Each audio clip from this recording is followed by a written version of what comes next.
For me, a new idea for an invention often comes from a very unexpected place, and the SlapStick was one of those times. Being on the autism spectrum, I'm a visual thinker. I see things in pictures a lot like Temple Grandin does. And I see things sometimes like a 3D model in my head, and sometimes these ideas are inspired from something very simple. The SlapStick was inspired by a shipping crate at a job site about 10 years ago. There was this crate that was laying up on its side, and when I walked past it, I kind of just smacked on it because I'm a drummer and that's what we do, right?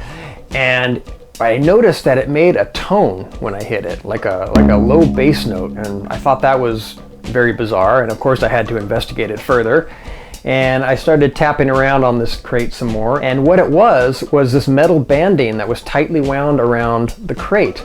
It had a section of it that had an air gap underneath it, so it vibrated like a guitar string. So I started drumming on it, and I noticed I could start getting melodies out of the crate just by tapping on the band in different places along its length.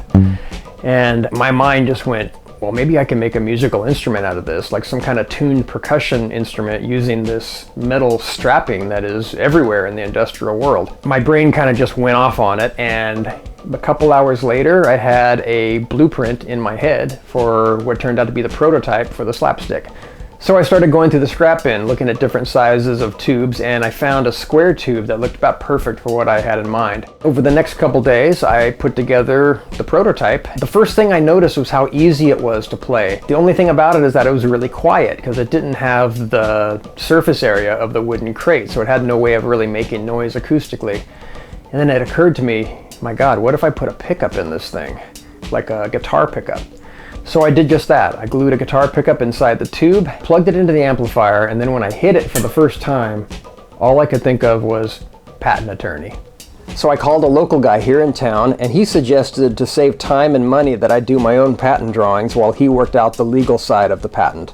I even went as far as machining out a special, really short version of the instrument with the side cut out just to do the drawing. I wanted everything to be really accurate.